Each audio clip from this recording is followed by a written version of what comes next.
నమస్తే బ్రదర్, ఎలా ఉన్నారు? నటసింహం నందమూరి బాలకృష్ణ 5 దశాబ్దాల తన నట ప్రస్థానాన్ని కంప్లీట్ చేసుకున్నా కూడా ఇంకా తన మాస్ ఎనర్జీతో, తన స్క్రీన్ ప్రజెన్స్తో టాలీవుడ్లో అప్రతిహతంగా దూసుకుపోతున్నాడు. అంటే మాస్లో ఆయనకుండే క్రేజ్ అలాంటిది.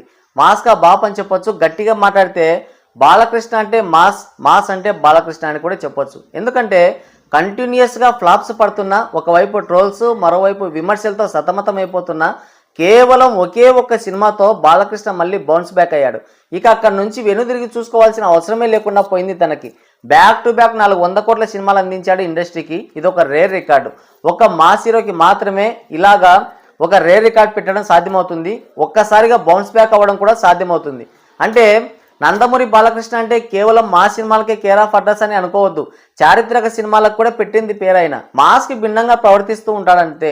టాలీవుడ్లో డేరింగ్ అండ్ డాషింగ్ యాక్టర్ ఎవరంటే అది బాలకృష్ణ అనే చెప్పొచ్చు. ఎందుకంటే కుటుంబ కథా చిత్రాలు రాజ్యం వెళ్తున్న టైంలో సడన్గా లారీ డ్రైవర్, రౌడీ ఇన్స్పెక్టర్ లాంటి మా సినిమాలు చేస్తాడు. మా సినిమా కథలు రాజ్యం వెళ్తున్న టైంలో ఉన్నట్టుండి ఆదిత్య 369 లాంటి సైంటిఫిక్ సినిమా తీస్తాడు. అలాగే భైరవదీపం లాంటి జానపద సినిమా కథతో సినిమా తీసి హిట్టు కొట్టగలడు. లవ్ స్టోరీస్ రాజ్యం వెళ్తున్న టైంలో సమర్సింహారెడ్డి అని ఒక ఫ్యాక్షన్ బ్యాక్డ్రాప్లో సినిమా తీసి ఇండస్ట్రీ హిట్ కూడా చేయగలడు, ట్రెండ్ సెట్ చేయగలడు.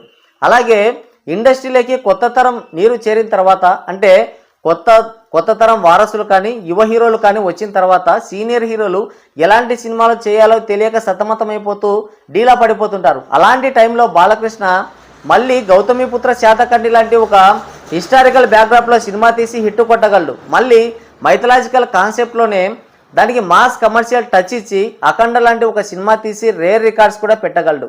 అదిగాక బాలకృష్ణ డేరింగ్ యాక్టర్ అని కూడా చెప్పొచ్చు. ఎందుకంటే తన సినిమాలని తనకి పోటీగా ఎవరున్నా సరే, ఎలాంటి సిచ్యువేషన్ ఉన్నా సరే ఖచ్చితంగా అనుకున్న టైంకి తన సినిమాలు రిలీజ్ చేస్తూ ఉంటాడు బాలకృష్ణ. గతంలో ఒకే సంవత్సరంలో 6 సినిమాలు రిలీజ్ చేశాడు బాలకృష్ణ.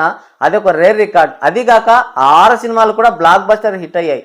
మొన్న కరోనా టైంలో అఖండ సినిమాని రిలీజ్ చేశారు. అసలు ఎవ్వరూ కూడా అఖండ సినిమా ఆ టైంలో తమ సినిమాలను రిలీజ్ చేసే పరిస్థితే లేదు. అందరూ కూడా ఓటీటీకి మొగ్గు చూపేవాళ్ళు, థియేటర్స్లో రిలీజ్ చేయడానికి భయపడి. అంటే కరోనా టైం కాబట్టి థియేటర్స్కి ఆడియన్స్ వచ్చేవాళ్ళు కాదు భయంతో. అలాంటి టైంలో బాలకృష్ణ డేర్గా అఖండ సినిమాని రిలీజ్ చేయడమే కాదు, అంతే డేర్గా సినిమాని బ్లాక్ బస్టర్ హిట్ చేశాడు బాలకృష్ణ. కేవలం తన యాక్టింగ్ కోసం, తన స్క్రీన్ ప్రజెన్స్ కోసం, తన మాస్ డైలాగ్స్ కోసమే ప్రేక్షకులు థియేటర్స్కి కదిలారంటే ఇక బాలకృష్ణ ఏ రేంజ్ పర్ఫార్మెన్స్ ఇచ్చాడో మీరే అర్థం చేసుకోండి. అలాంటి ఒక సెన్సేషనల్ బ్లాక్ బస్టర్ సినిమాకి ఇప్పుడు సీక్వెల్గా అఖండ 2 తీశాడు బాలయ్య. దీన్ని పాన్ ఇండియా లెవెల్లో రిలీజ్ చేయబోతున్నాడు. బాలయ్యకి ఇది first pan India film. Mass hero Balakrishna, ఊరమాస్ డైరెక్టర్ బోయపాటి, వీరిద్దరి కాంబినేషన్ గురించి మనం ప్రత్యేకంగా చెప్పాల్సిన అవసరమే లేదు. ఎందుకంటే బాలకృష్ణ, బోయపాటి అంటేనే డెడ్లీ కాంబో. వీరిద్దరి కాంబినేషన్లో ఒక సినిమా వస్తుందంటే ఖచ్చితంగా mass, high voltage action sequences, అలాగే పవర్ఫుల్ డైలాగ్స్ కంపల్సరీగా ఉంటాయి. అంటే ఆడియన్స్కి బెస్ట్ థియేటికల్ ఎక్స్పీరియన్స్ ఇవ్వడంలో గనులు వీళ్ళిద్దరు. అంటే వీళ్ళ గత ట్రాక్ రికార్డ్ చూసుకుంటేనే మనకి ఇట్టే అర్థమైపోతుంది. సింహ, లెజెండ్, అఖండ ఈ సినిమాలు ఒకదాన్ని మించి ఒకటి హిట్ అయ్యాయి. అంటే సేమ్ టెంప్లెట్లో 3 సినిమాలు ఉన్నా కూడా ఒకదాన్ని మించి మరొకటి బ్లాక్ బస్టర్ హిట్ అయ్యాయంటే ఇక వీరిద్దరి కాంబో ఎంత పవర్ఫుల్లో మనం అర్థం చేసుకోవచ్చు. వారి కాంబోకు ఉన్నటువంటి క్రేజ్ ఏంటో మనం కూడా అర్థం చేసుకోవచ్చు. అలాంటి వీరిద్దరి కాంబినేషన్లో వస్తున్న అఖండ 2 సినిమా పైన ఎక్స్పెక్టేషన్స్ అయితే నెక్స్ట్ లెవెల్లో ఉన్నాయి. Already Akhanda part 1 sensational blockbuster hit అయింది. అది కూడా కరోనా టైంలో. సీక్వెల్ హైప్ ఉంది. అలాగే దీనికి ఒక క్రేజీ కాంబో కూడా సెట్ అయింది. బాలకృష్ణ, బోయపాటి అంటే డెడ్లీ కాంబో. దానికి తోడు వీరిద్దరి కాంబినేషన్లో పార్ట్ 1 సినిమా వచ్చింది. అది కూడా సెన్సేషనల్ బ్లాక్ బస్టర్ అయింది. కాబట్టి అఖండ 2 సినిమా పైన ఎక్స్పెక్టేషన్స్ అనేవి నెక్స్ట్ లెవెల్లో ఉన్నాయి. ఆ ఎక్స్పెక్టేషన్స్ని ట్రైలర్ అయితే రీచ్ అయిందనే చెప్పాలి చాలా వరకు. అంటే సినిమాని మరీ అలా ఉంది ఇలా ఉంది అని మనం చెప్పలేం, కానీ ఖచ్చితంగా బెస్ట్ థియేట్రికల్ ఎక్స్పీరియన్స్ ఇవ్వగలదు. వారి గత సినిమాల్లాగే సింహ, లెజెండ్, అఖండ సినిమాలు ఏ రేంజ్లో ఉన్నాయో, మనం ఏ రేంజ్లో వాటిని ఎంజాయ్ చేసామో థియేటర్స్లో, ఖచ్చితంగా అలాంటి మూమెంట్ని ఇవ్వగలదు అఖండ 2 అని ఖచ్చితంగా చెప్పొచ్చు ట్రైలర్ చూసి. ఈ అఖండ 2 సినిమా పైన, ఈ సినిమా బ్లాక్ బస్టర్ అవ్వడం పైన, ఈ అఖండ 2 సినిమా పైన సీక్వెల్ హైప్ భారీగా ఉంది. అలాగే క్రేజీ కాంబో ఉంది. కాబట్టి ట్రేడ్ అయితే ఈ సినిమా పైన భారీ ఆశలే పెట్టుకుంది. ఖచ్చితంగా ఈ సినిమా సక్సెస్ అయి తీరాలి అన్నట్టుగా ఇండస్ట్రీ మొత్తం ఎదురు చూస్తుంది. అలాగే పాన్ ఇండియన్ ఆడియన్స్ అంతా కూడా ఈ సినిమా కోసం చాలా ఈగర్గా వెయిట్ చేస్తున్నారు, ఎలా ఉంటుందో, ఎలా ఉండబోతుందో అని. ఎందుకంటే ఈ సంవత్సరం రాబోతున్న బిగ్ పాన్ ఇండియా మూవీ ఇదే కాబట్టి, అలాగే అతిపెద్ద మాస్ హీరో నుంచి రాబోతున్న అతిపెద్ద మాస్ మూవీ కూడా ఇదే కాబట్టి ఖచ్చితంగా 2025కి మంచి ఎండింగ్ అయితే ఇస్తుంది అని అందరూ ఆశలు పెట్టుకున్నారు. అయితే అఖండ 2 సినిమాకి జరుగుతున్న బుకింగ్స్ని ఒకసారి గమనిస్తే ఖచ్చితంగా ఈ సినిమా స్థాయిని అందుకుంటుందా లేదా అన్న అనుమానాలు అయితే ఎక్కువ అవుతున్నాయి. ఈ సినిమా ఇప్పటి వరకు ప్రీ బుకింగ్స్ ఒకసారి మనం చూస్తే కేవలం $2 లక్షల మాత్రమే కలెక్ట్ చేసింది. అంటే రిలీజ్కి ఇంకా 7 రోజులు మాత్రమే టైం ఉంది. అయినా సరే $2 లక్షల అంటే పూర్ కలెక్షన్స్ అనే చెప్పాలి. ఈ మధ్య కాలంలో రిలీజ్ అయిన పాన్ ఇండియా సినిమాల లిస్టులు చూసుకుంటే అఖండ సినిమా లాస్ట్లో ఉంది. మరి ఎందుకు ఇలాంటి కలెక్షన్స్ వస్తున్నాయో అర్థం కావట్లేదు. అంటే అఖండ 2 సినిమాకి కావాల్సినంత బజ్ ఉంది, మంచి ఎక్స్పెక్టేషన్స్ ఉన్నాయి. అందరూ కూడా ఈ సినిమా కోసం చాలా ఈగర్గా వెయిట్ చేస్తున్నారు.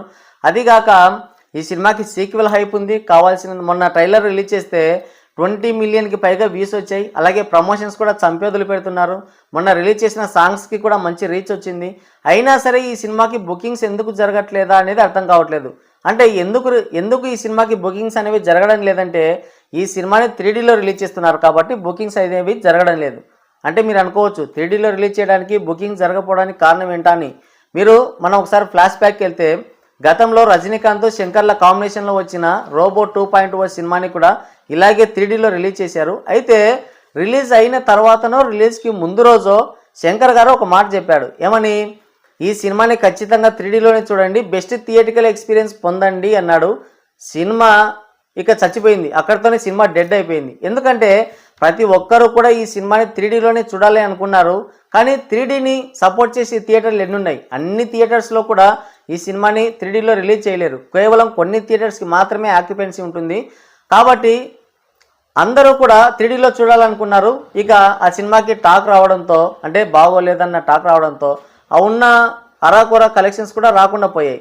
అదే ఇప్పుడు ఈ సినిమా కూడా ఈ 3D అనేది చాలా పెద్ద మైనస్ అవుతుంది అని చెప్పవచ్చు. ఎందుకంటే వీళ్ళు 3Dలో రిలీజ్ చేస్తున్నారు. అలాగే అక్కడ కూడా చూసుకున్నా ఇక్కడ చూసుకున్నా కూడా 3Dని సపోర్ట్ చేసే థియేటర్లు చాలా తక్కువ ఉన్నాయని చెప్పాలి. ఇప్పుడు చాలామంది అంటే బెస్ట్ థియేటికల్ ఎక్స్పీరియన్స్ కోరుకుంటారు. 50, 100ని ఎవరు లెక్క చేయట్లేదు. వాడు ఒకసారి సినిమా చూడాలని ఆడియన్స్ ఒకసారి ఫిక్స్ అయితే ఖచ్చితంగా వాడు 50, 100 ఎక్కడ కూడా లెక్క చేయడం లేదు. ఖచ్చితంగా మంచి థియేటికల్ ఎక్స్పీరియన్స్ కావాలి అనుకొని ఖచ్చితంగా 3D కోసమే వాడు వెయిట్ చేస్తాడు. ఈ లోపల టాక్ అంతా బయటకు వచ్చేస్తుంది. వానికి వెళ్ళాలన్న ఉత్సాహం కూడా సర్వనాశనం అయిపోతుంది.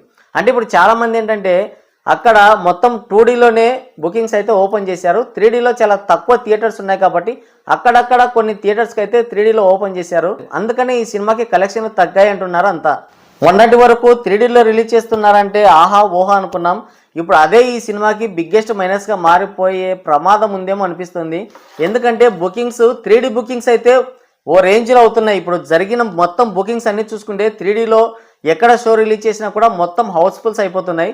కానీ 2Dలో రిలీజ్ చేసిన టికెట్స్ మాత్రం తక్కువగా సోల్డ్ అవుతున్నాయి. అంటే ఆడియన్స్ 2D కంటే 3Dలో చూడాలని ఎక్కువ ఇంట్రెస్ట్తో ఉన్నారన్నమాట.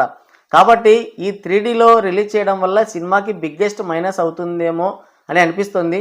మరి ఏమవుతుందో భవిష్యత్తే దానికి భవిష్యత్తే దానికి సమాధానం చెప్తుంది. ఈరోజే ప్రీ రిలీజ్ ఈవెంట్ ఉంది. మరి ఈవెంట్తోనైనా సరే 2Dలో అలాగే అంటే 3D అంటే ఆల్రెడీ మ్యాక్సిమం అన్ని హౌస్ఫుల్స్ అవుతున్నాలే. ఇక 2Dలో కూడా ఈ సినిమాకి మంచి బుకింగ్స్ ఏమన్నా జరుగుతాయేమో చూడాలి.